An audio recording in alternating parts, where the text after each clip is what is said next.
merepotkan ya kan. Dan kami mohon bantuan. Ada untuk lanjut.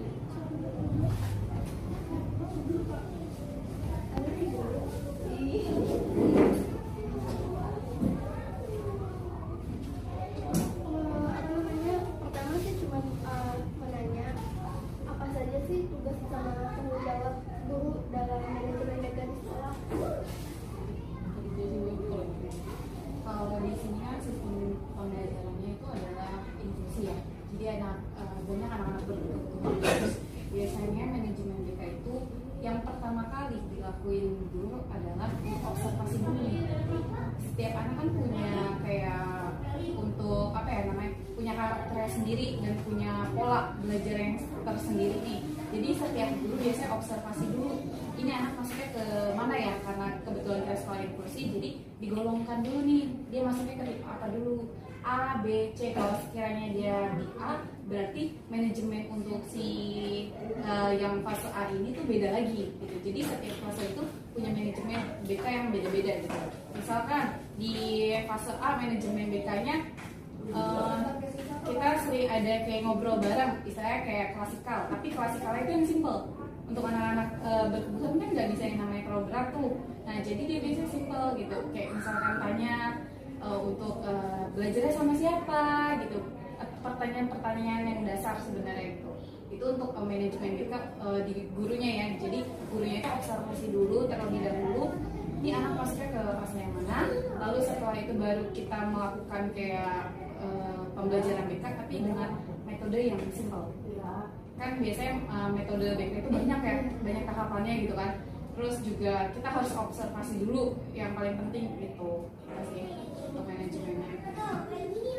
Lalu bagaimana cara guru BK mengelola data siswa untuk mendukung layanan BK itu sendiri? Cara mengolahnya dengan satu, kita biasanya suka ada wawancara dengan orang tua. Kita tanya nih perkembangan setiap anak gitu. Jadi misalkan orang tua A, kita ajak ngobrol dulu gitu, satu-satu nih setiap individunya gitu kan.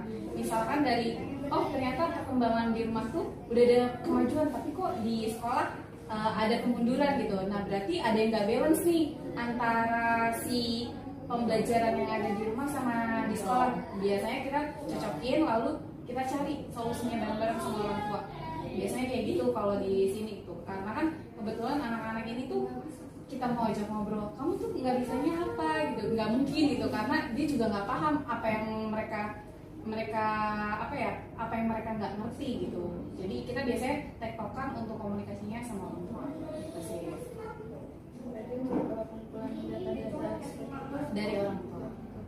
Dan biasanya dari asesmen juga, asesmen penilaian. Kan anak-anak BK itu, anak-anak inklusi itu dia punya kayak PTS, tetap sama nih pembelajarannya, tapi cuman kurikulumnya aja. Kita buat kurikulumnya dari dinas, ada kurikulum tersendiri. Nah, tapi kita sederhanain. Jadi disesuaikan, misalkan si contohnya saya punya anak namanya Alia gitu. Si Alia tahap perkembangannya ini udah sekitar 80%, sedangkan yang satunya lagi cuman 50%. Nah, pasti pembelajarannya ini beda gitu. Jadi kita punya kurikulum tersendiri untuk setiap anaknya. Misalkan anak harus kuliah, walaupun nanti bisa nggak bisa, kita harus belajar. Karena kan selama ini kemandiriannya nggak ada, apa-apa harus dibantu sama orang tua. Nah kalau di dunia kuliah kan dia harus sendiri, gitu. Harus ketemu dosen sendiri, harus menghadap dosen sendiri, harus ketemu orang banyak. Nah itu yang lagi dilakukan.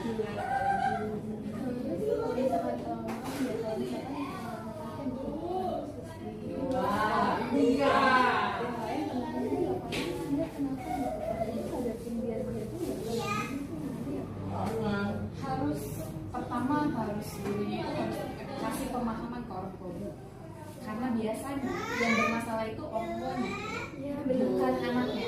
Jadi yang bermasalah paling akurat di sekolah-sekolah lain gitu yang tidak menerima inklusinya adalah si orang tuanya, karena merasa ih kok anak gue nggak kenapa-kenapa, terus juga kenapa harus digabungin sama anak inklusi. Biasanya itu gitu kan, karena menurut opini orang-orang itu kalau inklusi itu adalah menular. Ya, kalau orang tuh banyak mikirnya inklusi itu nular gitu, jangan deket-deket. Biasanya orang tua banyak yang kayak gitu karena satu, nggak ada pemahaman tentang inklusi. Kedua juga nggak ada yang namanya penjelasan dari guru tersebut kalau anak ini kebutuhannya apa gitu. Biasanya orang tua mikirnya ya udah dia autis, dia bakal nyakitin orang, terus dia juga bakal kasih efek yang nggak bagus. Sebenarnya enggak. Banyak tipe autis tuh yang beda-beda, nggak menular sebenarnya, tapi dari cara pandang orang tua yang merasa anaknya normal, pasti itu akan berpikiran itu akan menular. Jadi kalau sekiranya dibilang gimana caranya untuk menangani bullying, ya dari orang tuanya dulu, gitu. Orang tuanya dulu yang dipahami nih, gitu kan. Kalau inklusi itu nggak menular, terus juga mereka itu berhak untuk dapat pendidikan yang sama. Karena kan mereka mikirnya anak inklusi itu harusnya masuk SLB, kenapa harus di sekolah biasa, gitu kan pikiran orang-orang gitu kan. Tapi sebenarnya mereka dapat hak yang sama. Justru kalau sekiranya dia mikirnya kayak gitu, anak ini pun si anaknya akan ikut. Oh iya, ibu aku bilang kan dia kasih penyakit gitu kan, kasih penyakit terus ngasih hal-hal yang nggak baik gitu kan. Jadi anak itu ikut ngebully. Jadi kalau sekiranya orang tuanya paham, dek nanti ada temennya yang berbeda ya, dikasih pemahaman nih karena kayak akan berbeda di kelas kamu namanya ini. Jadi nanti kamu bantu temenin, bantu ajarin kalau dia nggak bisa. Itu pemahaman dari orang tua dulu sebenarnya, baru ke anak. Kalau orang tua udah paham, pasti pun anak pun juga akan dikasih pemahaman juga sama orang tua.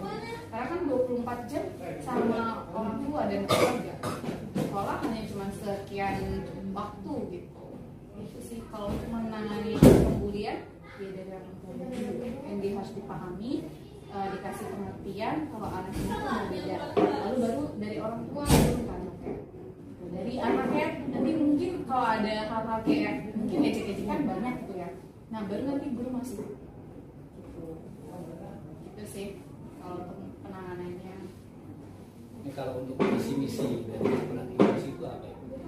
Visi misinya adalah memberikan pendidikan setara dengan anak dan mama. Jadi sebelum adanya inklusi itu kan anak-anak inklusi kan nggak berani untuk speak up.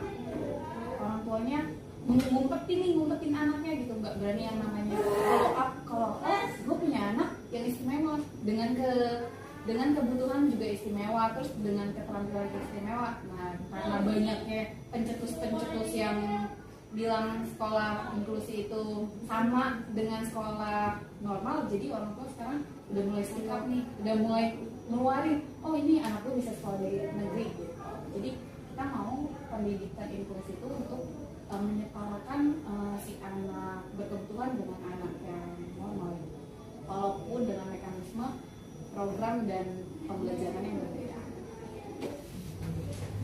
Di sini kita ada kalau misalkan lagi jalan dengan program atau pokoknya lagi pembelajaran atas keadaan kan misalkan langsung atau gimana gimana Sering banget itu. Biasanya dalam satu kelas, biasanya dia memberikan energi ya, setiap anak itu memberikan energi nih, saling